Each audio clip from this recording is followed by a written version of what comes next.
On this very special night, listen to Hall of Fame running back Emmitt Smith as he describes the challenges of being knocked down on the field and in life, and learn how the successful overcome adversity and the truly excellent choose a life of service to others.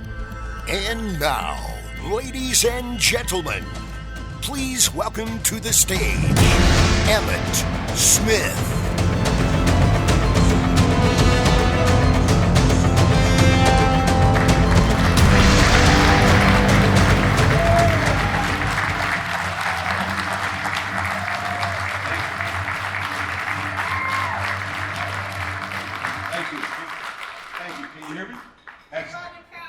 How about the Cowboys?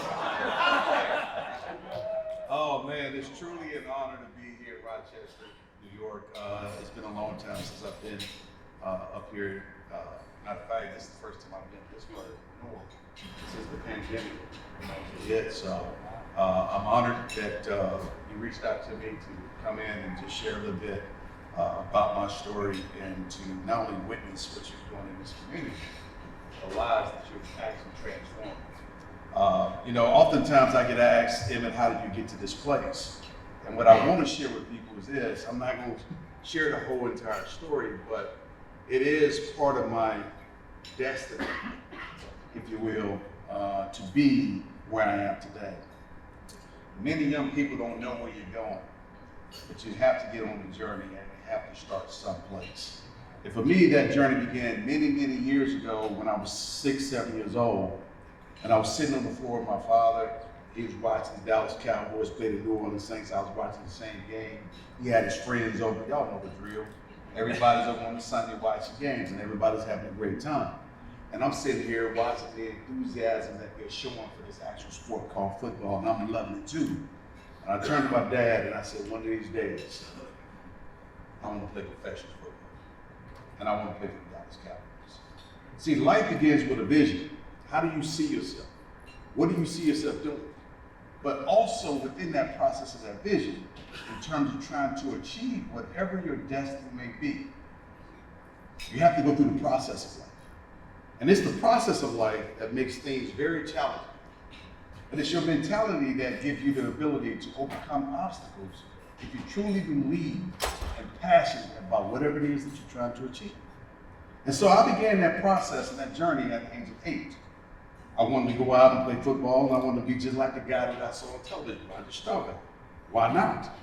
So I had my first jersey, number 12, just like Roger Staubach, trying to go out for the quarterback position, and the coach asked me, why did I want to play quarterback?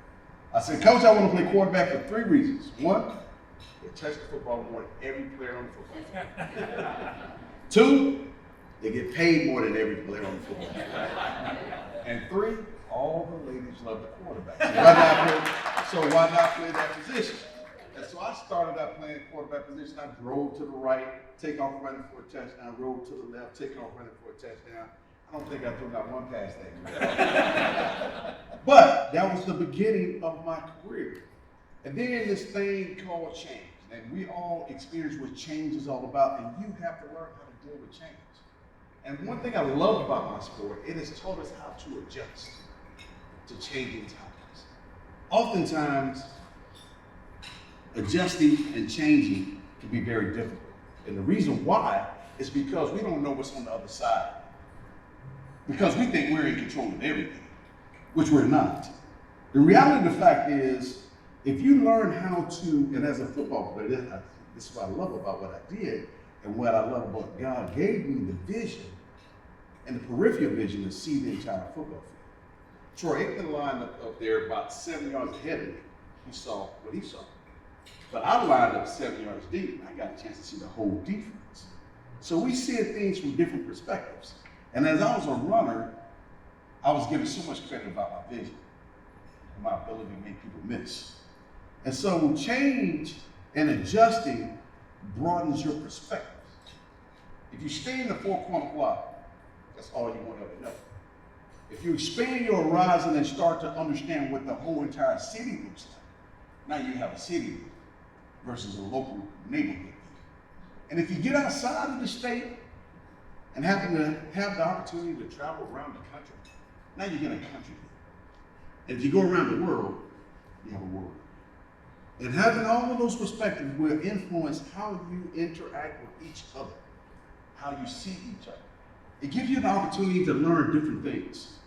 And I learned that throughout this process as I continue to evolve into the man that I aspire to be someday. Many of you may think I'm already there. I don't know.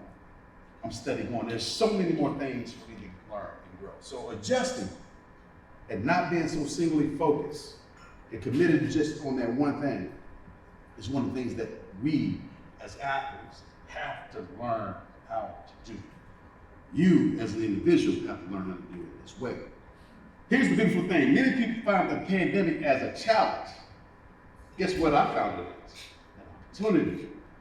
How you see the challenge is up to you. How you deal with the challenge is also up to you. For me, I got a chance to regain my anonymity. So what do I mean by that? I got a chance to go to the grocery store and go shopping with a mask on and nobody cared nothing about it. I got a chance to get on the airplane and nobody cared who I was, didn't even want to talk to me. So I found peace, but also found opportunity to be around my kids more, to communicate with them more, to pray a little bit more with them, have more Bible studies with each other, and give more chores and got a chance, because we didn't have all the nannies and all the housekeepers and all that was gone. They got a chance to get to know the real daddy instead of the daddy that paid for everything. And that was a beautiful thing to see. So it's about perspective, really, in terms of how you deal with change. If you want to stay singly focused, you're limiting your ability and the abilities of God to use you in the most powerful way. Because this is all that you know. But when you start to expand, you start to see the silver threads or the silver lining in all of these different things. And the commonality in all of this deal with human beings. Deal with mind, body, and soul. That never leaves. Even as an athlete, that's what we talk about all the time. You got to bring your mind, because when the game gets tough, I need the mentally tough folks to stand up and rise up in the fourth quarter to make the plays that we need for them to do. And when the game gets really, really tough, then I need not only the mentally tough guys, but physically tough guys. I don't need you to get tired in the fourth quarter. I need you to finish what we started. And then emotionally, when the team go up on you, I can't get you getting emotionally erratic and losing sight. I need you to maintain a sense of calmness in the storm. And to me, that's where all of this comes together. So, I go and play ball. I'm 10 years old, and I'm forced to go and play with 11, 12-year guys. And my very first day of practice, I'm playing with the 9 and 10-year guys the very first day, and I laid some guys down. I'm 10 years old and I'm hurting people. I done hurt 3 kids and everything, broke a finger and everything. So the next day I come to practice, and the coach says, well, Emmitt, you're a little too big for the 9 and 10-year-old guys. We're going to have to send you up to the 11 and 12-year-old guys. So I'm like, okay. So I go play with 11 and 12-year-old guys. I meet this coach by the name of Charlie Egger is his name. And so my very first day, I line up, I come up, they have these 2 tires down, and Charlie said, listen, we're about to have this Oklahoma drill. And I need you to run between the tires. I don't even know what Oklahoma drill is at that time. So I'm standing on this side, and on the other side, I see this big old white kid by the name of Billy Spriggs. Billy Spriggs. I remember that name to this day. Billy Spriggs. So they said, Hud, they hand me the football, I'm running to the line of scrimmage, then Billy Spriggs get to the tires. Pow! He hit me so hard. You know how the helmet sound. I got hit so hard, I staggered around. I think I had my very first concussion that went undiagnosed.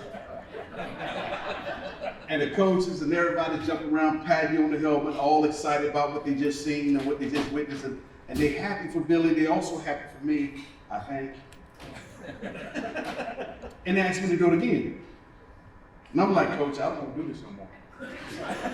I think I'm done with football. That's the hardest I've ever been hit at that time. And so he said, no, we need you to do it again. I'm like, no, Coach, I don't want to do it no more. He said, no, we want you to do it one more time. This time you don't have to let him get you. So I lined up again reluctantly. I'm sitting over there, Billy's over there smiling. I'm starting to pray. And I needed some help. I needed some guidance. I needed some wisdom. I needed everything else that I did not have at the time. And it said, Hut, I take off running. Billy comes at me. I sidestep him, stay in between the cones, and take off running for the touchdown. They now and celebrate with me now. And I learned a very valuable lesson at that time. Avoid contact at all costs. And I've been avoiding contact at all costs ever since then. But also learned a lot about myself. And you're going to have to learn the same thing, because every man and every woman has a Billy Spriggs in their life. You have to learn how to overcome fear. The reason why I stood up there and I started to pray and about to cry and everything is because I was scared that this kid was going to hit me that hard again. And I didn't want to get hit that hard again. And so fear has a way of paralyzing all of us. So we have to learn to use the tools that God has blessed us with to overcome that fear. And I'm so thankful that I had coaches that made me get right back up in the saddle. Instead of getting at the end of the line, seeing where Billy Spriggs is at, lining up trying to time it to where I could miss Billy Spriggs. So I got right back in the saddle, and I had very little time to think. I only had the chance to react, and I reacted. He fell on his face, and he's been falling on his face ever since. So, to you, my friend, whatever Billy Spriggs is in your life, you have to get back up, and you have to conquer that demon. Because the fear will hold you back and limit you from moving forward. You must tackle that fear. And from that point on, it prepared me for everything else that I was going to deal with going forward. You ask how? Because I was 10 playing with 11, 12-year-old guys. So I'm 10, getting stronger because I'm playing against bigger kids. And I'm getting used to the contact now. And I'm starting to dominate some of the 11, 12-year-old kids. And so my confidence started to rise. And every challenge that I saw from that point forward was not even much more of a challenge. Because I had played against guys that were much older than I was at that time. So how did that play out? When I was a freshman, I'm 14, I got 15, 16, 17-year-old guys. Coach put me on varsity as a true freshman. He believed in what I had to give. But he also said to us, it's only a dream until you write it down. So he wanted us to write down our goals because, again, we're talking about a vision that leads you to your destiny. Because you have to have a vision and you have to see where God is leading you. You just don't know what tools will be used to get you there. You will arrive at your destination. The question is, which routes are you going to take? And so you have to go through these challenges, guys, men and women. You have to go through this process in order to get to where you really are trying to go. There aren't any shortcuts at all. There's only perseverance, work ethic, dedication, commitment, desire, passion, things that will have you saying in your mind, I would not be denied. I would not be denied. I may be defeated, but I would never ever be. I may lose, but I would never ever be defeated. That's basically what I'm saying.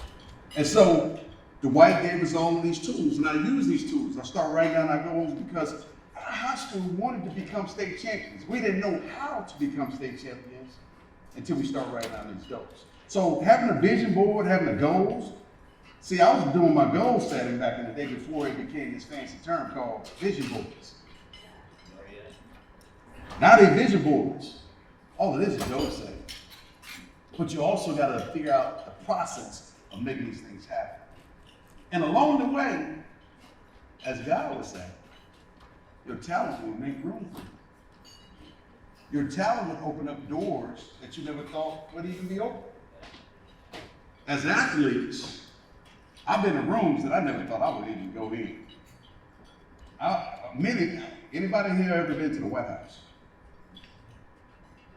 Anybody in here ever met a president of the United States? Anybody in here ever met Nelson Mandela? Anybody in here ever met Michael Jordan? One guy met Michael Jordan. So you and I are the only two that got something in common. But do you have his phone number?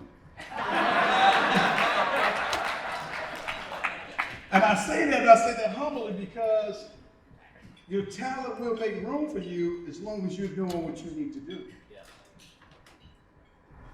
So it's not easy because if it was, a lot of us would be doing it. But we all have our own journey to run. And we all have our own race to run. Question is, where are you in the quarter of your life? We all make mistakes, including myself.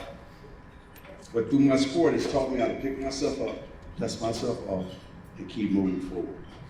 Dwight also told us, it is your attitude that will determine your altitude. The proper attitude can take you a long way. The worst attitude can only lead you one other direction. Those are decisions that we all have to make. Kobe Bryant chose a positive way to think about life. I look at life as a positive way, but I also look at life as a service of life. See, I want to talk about servicing, because you mentioned service. You know, as a football player, people say, well, Emmitt, how did you serve? Well, I sacrificed my body, number one, for my teammates, and for my destiny, and for my vision, and for the things that I wanted to have in life. But I also serve each and every one of you. Because if you go to a Bills game, which many of you probably have, and you pay $55 just to get into the parking lot and park your car, and you pay another $200 or $300 just to get a ticket to go in to watch the Bills play the Cowboys. And then you go buy a Coke for $35 and the hot dog for $25 and everything else. And your Bills lose. You didn't feel like you get the service that you deserve. Right? But you saw talent, but you didn't get the service. But when your team wins, your team beat the Cowboys, you don't think about the $300, $400, $500 you just spent. You just money well spent. Service. So there's different levels of service. You got a chance to see some talented individuals come together as one team for one common goal. That is the win. Also, I learned with Dwight Thomas this level of humility. As I said, I started as a freshman. And he also had a rule of thumb that he would not allow freshmen to talk to the press. And I can understand why, because what freshman has media training? Today, everybody got media training because you got social media that makes it seem like you are truly media ready. But I was not prepared to talk to the press. And, you know, we started winning, and by the time we got to game 6, Dwight did not allow me to talk to them almost 6 weeks. And game 6 rolled around. We had this one game one night. I didn't do a whole lot. All I did was rush forward. 245 yards on 8 carries and 2 touchdowns, all in the first half. I didn't even play the second half. So afterwards, Dwight come get me out of the locker room, puts his arm around me, walked me. He said, listen, the press want to talk to you. All you have to do is just answer these questions. I'm like, how hard can it be? He said, I said, okay. So I'm talking to the press, and they have a tendency to make you think that you did everything by yourself. Because they ask these one-sided questions, like, Emmitt, how was you able to rush for 245 yards on 8 carries and score 2 touchdowns? I said, well, I got the handoff from John Brady. I cut up inside the right tackle, missed it, made the linebacker miss, spun off the safety and off the races I was running. They tossed it to him on the left side. I cut it, It was a bunch of I. Afterwards, Dwight put his arms around me, walked me back into the locker room and said, listen, son, every chance you get, you share the spotlight with those 5 guys up front. You didn't block for yourself, you didn't hand the ball to yourself, and you definitely didn't throw it to yourself. I said, okay, coach, I got it. I was a quick step. So fast forward, Monday rolls around, we get ready to practice. So we always line up at the poles, and Dwight would come down the middle, park red singlet, the head coach come down the middle, like he normally would do. He comes out, blows the whistle. So he said, I want 9 on 7, 9 on 7. I want 9 defensive players versus 7. For all of y'all who cannot do math, that's 2 more than we can block. So I'm lining up with like, okay, I'm tightening my chest straps. I know it's about to go down. They say, hut. I take off right into the line of scrimmage, and by the time I get to the line of scrimmage, my line laid down on the ground, and the whole defense hit me. Pow, pow, pow, pow. I got up saying, Coach, I got it. A lesson in humility. As I said, no man nor woman becomes successful by themselves. It truly takes a village to raise a child. And the responsibility is not necessarily always on parents, it's on us as adults to help young people understand how to act, how to treat each other, how to respect each other, how to earn the respect of one another. And not only that, but how to communicate to each other. And most importantly, share knowledge with each other. Because people are emulating who we are. So if our country is not doing what it's supposed to do, it's only because we're not doing what we're supposed to do. And we're allowing things to happen and penetrate the spirit of who we truly are. I love America, but I see the soul of America is being divided. I see there's a slight war going on of the true spirit of what America is supposed to be about, or the marketing aspect of what America is supposed to be about, versus the reality of what America really is all about. So all of these things are part of who we are as humans. We only got one race. That's the human race.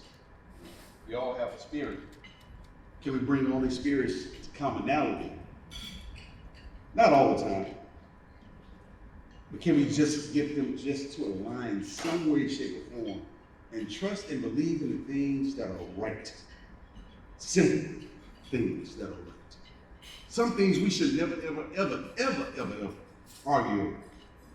And that is the safety and the well-being of our children. There shouldn't even be a debate. Shouldn't even be a discussion. If it's not right, it's just not right. Period. And so, now that I'm 53 years of age, and I've gone through the experience of having my own children, knowing the pressures that I put on my own family, and the things that my mom and dad had to worry about when their kids left the house, I see it from a different perspective.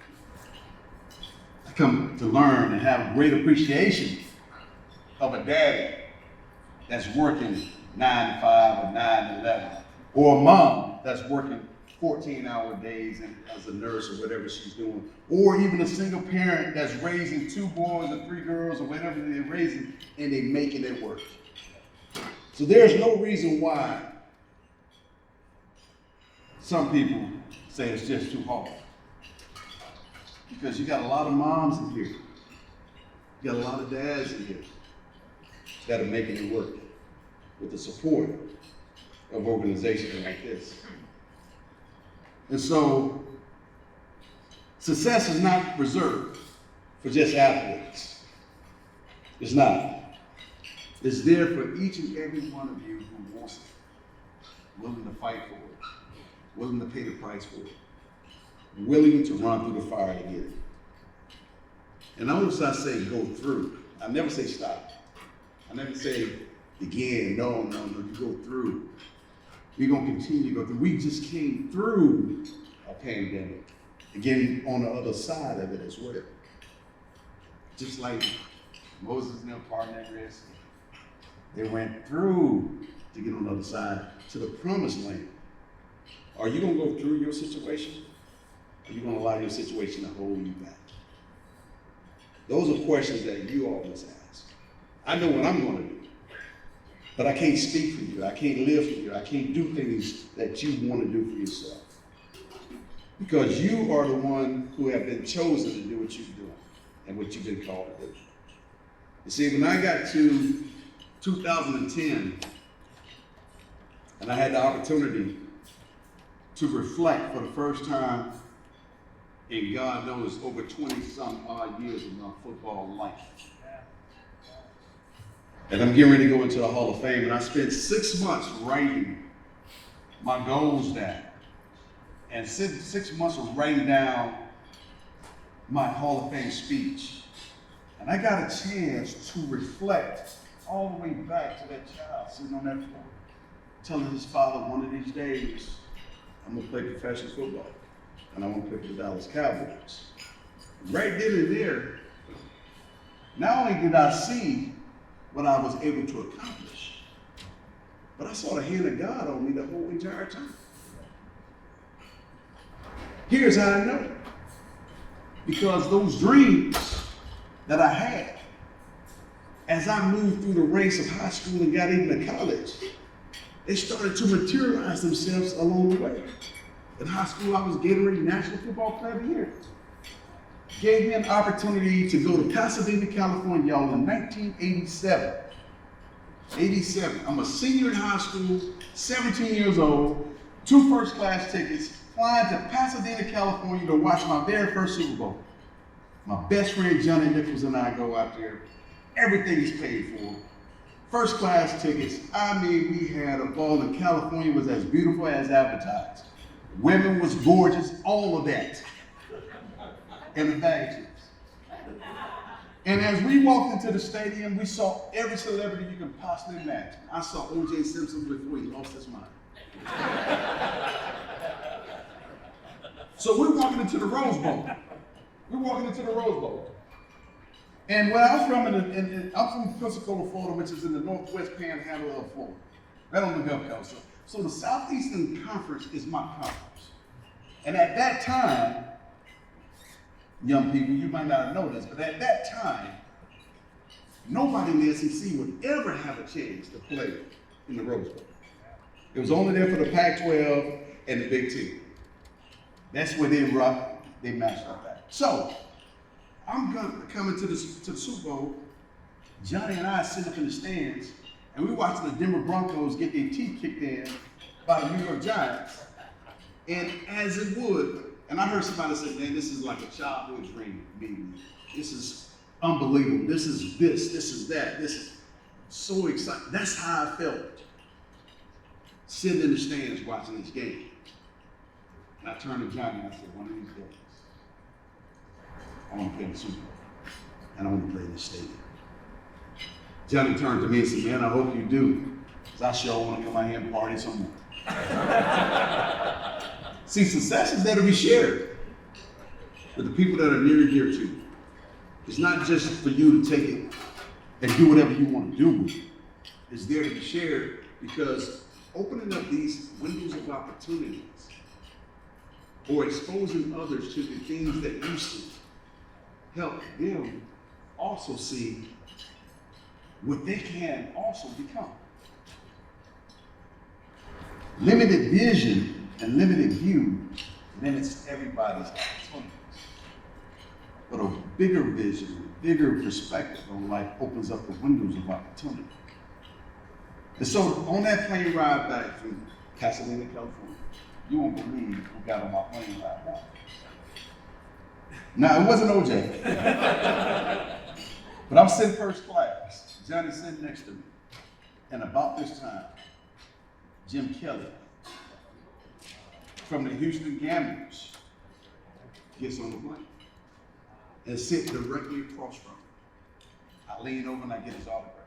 He has no clue who I am, but I know who he is. And the reason why, because he's already where I'm trying to go.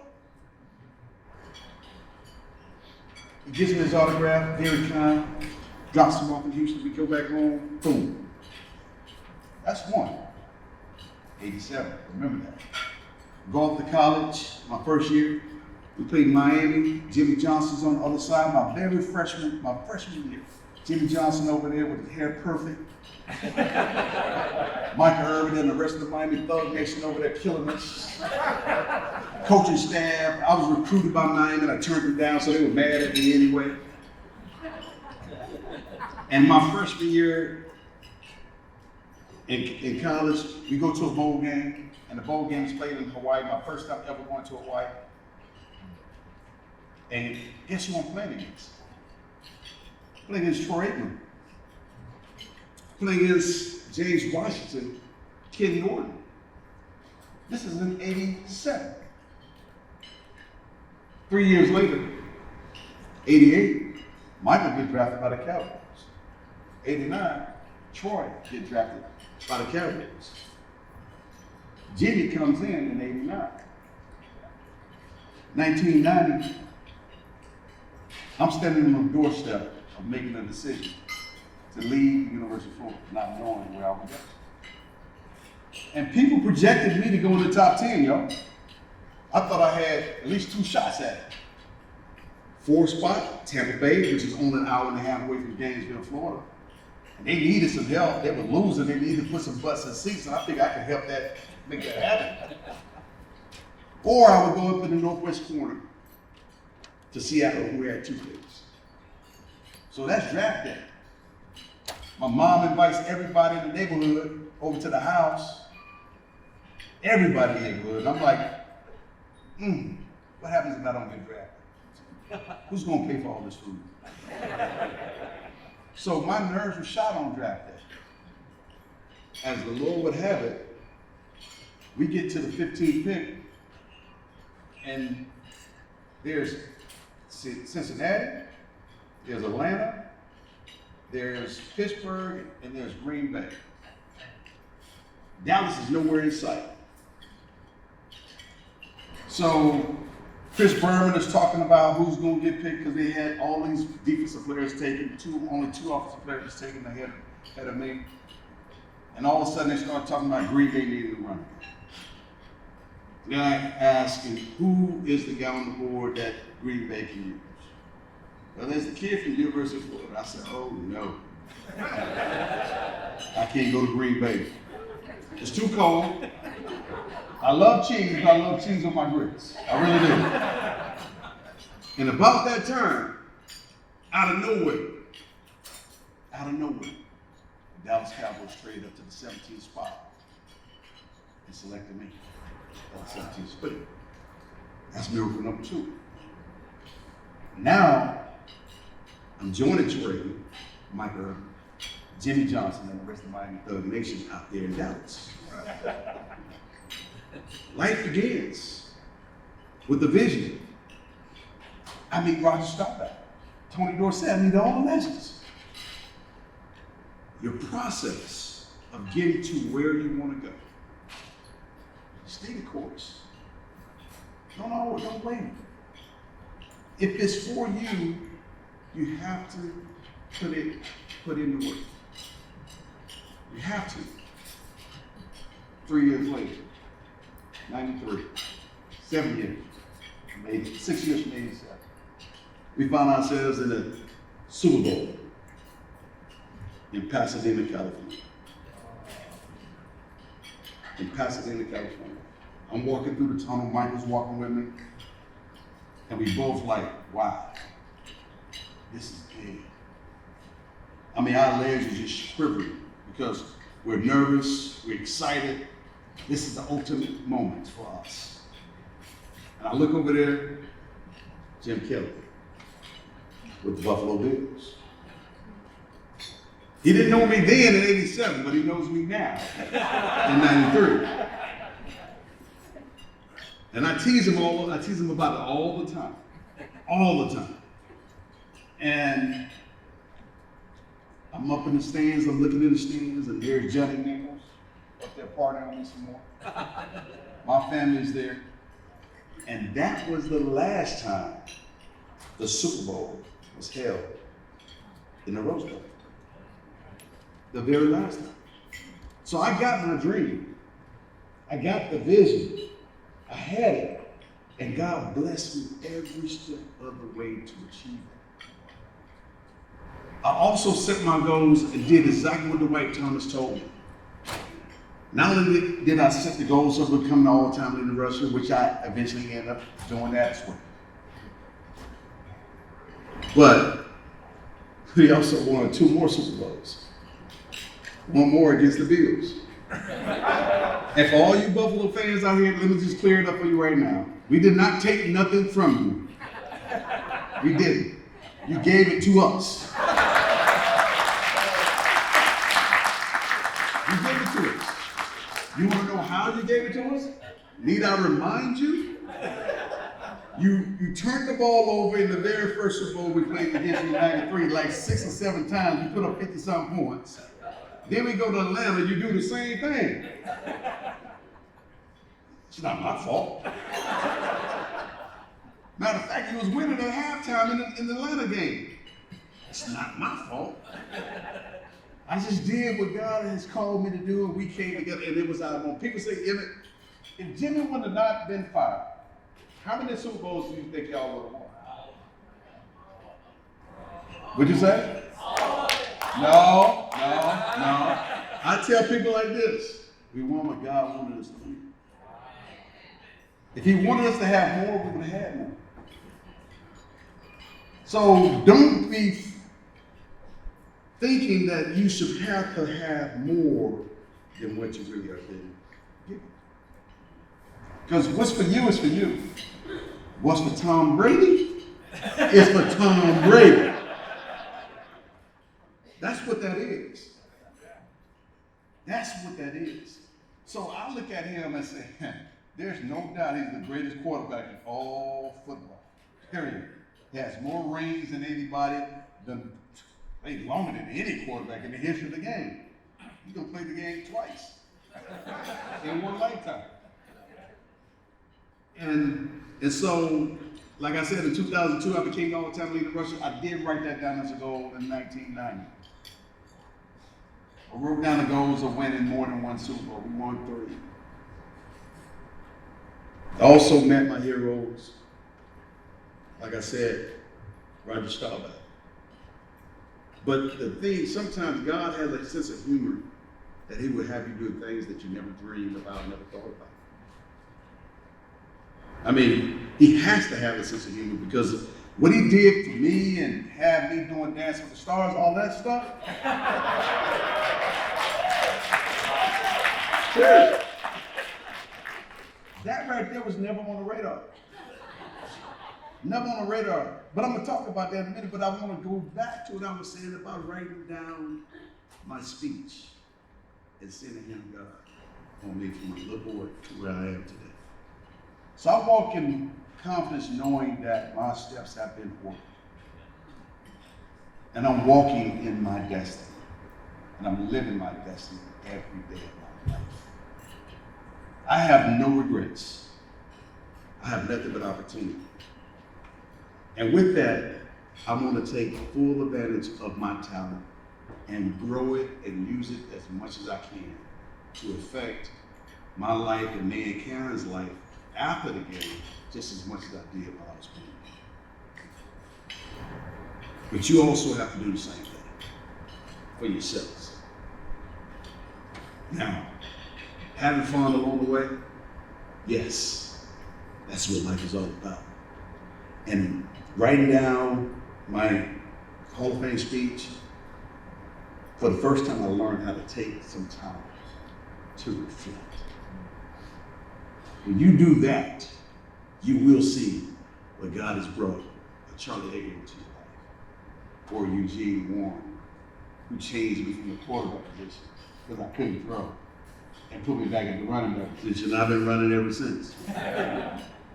Sometimes people see things in you that you don't see in yourself. You may have a talent that you may be passionate about this, but your talent might be best served over here, but you might end up back to where you started at a different point in time in your life.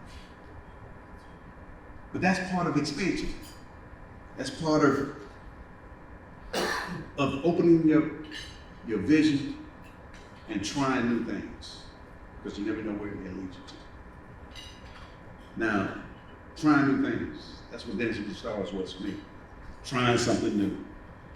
I was approached by ABC to do this show, season 1. And I was like, y'all want me to do what? Yeah, we want you to come on this new show called Dance for the Stars. I'm like, what would I be doing? You be dancing? What kind of dancing? Ballroom dance? I said, I don't know ballroom dance. So my agent and all of us talked about it and said, no, we're not gonna do it right now. We don't want to see, we want you to be on the show and it fails. We want to see where the show is going to go. I'm like, okay, so we kept turning down. The band of Holyfield did it, and John O'Hurley did it. The band of Holyfield did all right. And then season 2 came around, and I'm in the real estate business with Roger Staubach, doing a lot of real estate transactions. And so I'm busy, literally busy. And they ask again, I'm like, nah, I'm gonna pass this time. So Jerry Rice decided to do it. And on Jerry Rice's show, Master P was there. Master P set the bar so low, y'all. Anybody that came after him had nothing but upside. So in season 3, I got asked again. I said, I can't tell these folks no 3 times in a row. So I come back home, I tell Pat, I said, listen, I got this opportunity to go on the show that we saw last year with Jerry Rice on Dance with the Stars. She said, oh, really? I'm like, yeah. She said, so what you thinking about doing? I said, well, I'm thinking about doing the show. She said, why? I said, well, I think it'll be a great conversation piece, and it's something that I thought about doing years ago. I always had, could I do that when I saw Fred Astaire doing stuff? Or saw somebody on Lawrence Welks doing some bosses and all this kind of stuff. It's just stuff that I've seen in my past. I was like, that'd be interesting. And so she was like, but can you dance like that? I'm like, I don't know if I can dance like that or not, but they're gonna give me somebody to teach me how to dance. And I am coachable and I am teachable. She's like, yeah, but I don't know. I said, what you mean? She said, well, I don't want you to embarrass me. Let me embarrass you. It's my face that's gonna be on television. It's me that's gonna be dancing and everybody be talking about me. She said, yeah, but I don't want my girls to call me tomorrow. Girl, why you let your husband on the show? That's the conversation I'm having. So she finally settles in and says, okay, I support you. Fast forward. We're getting ready to meet my dance partner. And my family's in the studio. Everybody's excited to see who is going to do that. And come through the door. Cheryl Burke is coming through the door. I'm like, I got a champion. My family's all excited. They all, they be ready. They loving her and everything else. And I'm like sitting back saying, oh, she's cute too. This could be a problem. This is what's going in my head. And so she comes in and we shaking hands. She meet the family's all excited and everything else. Then the family leaves. And so in my mind's eye, I'm thinking I can learn a 1-20-second routine in a matter of 4 hours. How hard and how difficult can it be? And so Cheryl comes in, we shaking hands, and I said, listen, Cheryl, I'm gonna work harder than anybody. You can push me as hard as you want to. I'm gonna be on time. Just do not disrespect me. She said, okay, great, that's great. So we shook hands on it. After that practice, I'm walking out of the studio like saying to myself, man, what did I get myself into? I come to the house, Pat used to be in the kitchen, and she says, listen, here are the rules. You don't take Cheryl to breakfast, you don't take her to lunch, you don't take her to dinner. And after practice, you come straight home. I said, no problem, that's the deal, cool. So I'm starting this journey, and the one thing I realized through this whole process is that I already had what it takes. I had to be willing to get out of my own way, put my pride down and think, forget about what I look like or what people won't say about me. Enjoy yourself. Have fun. Do not put all that extra stress on yourself. Go out here and put in the work that you know how to do. And you can do it because you have musicality within this body. I've been dancing my whole life. On the field and off the field. This is just something new. Just get out of your own way.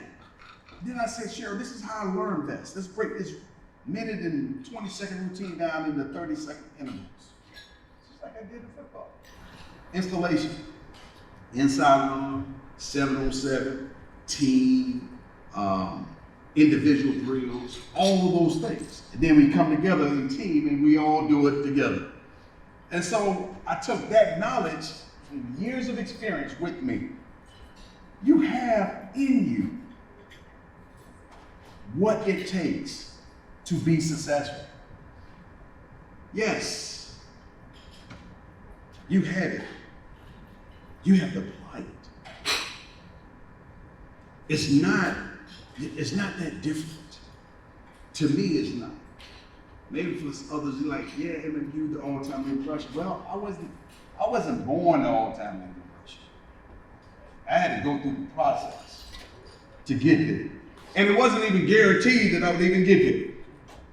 By grace and mercy, I made it. And you don't think that grace and mercy extends to you? It does. And so, going through Dance with the Stars taught me a whole lot. I learned a whole lot. And I learned I got humbled there too. Because when Jerry Springer beat me, I wanted to fight him. I came back home to Dallas and told my business partners, I said, y'all got to take over business. I'm about to go from 4-hour days to 8-hour days, from 8-hour days to 12-hour days. Are you willing to make that personal sacrifice to become the very best version of yourself? Because that's what's demanded of you. That's what's demanded of all of us, is to share, help, and guide those who want to be guided. I'm going to leave you with a quote from legendary coach Paul Van Bryant. He says, if you believe in yourself and have dedication and pride, the price of victory is high, but so are the rewards. Thank you very much, and y'all enjoy the rest of the week.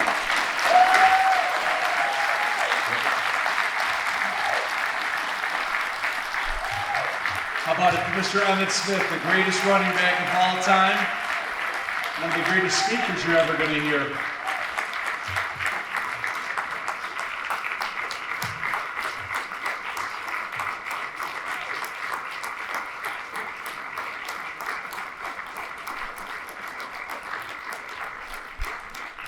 I could have my friend Blake bring me up an award for Mr. Smith.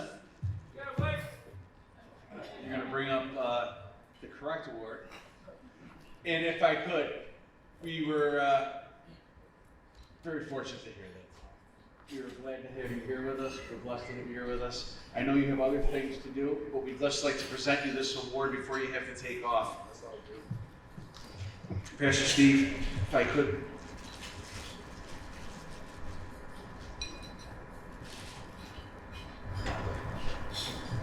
What we're going to give to Emmitt right now is the Destiny Lifetime Service Award for his work on the field, on the dance floor, and off the field, on the dance floor. Because he's a heck of a philanthropist as well.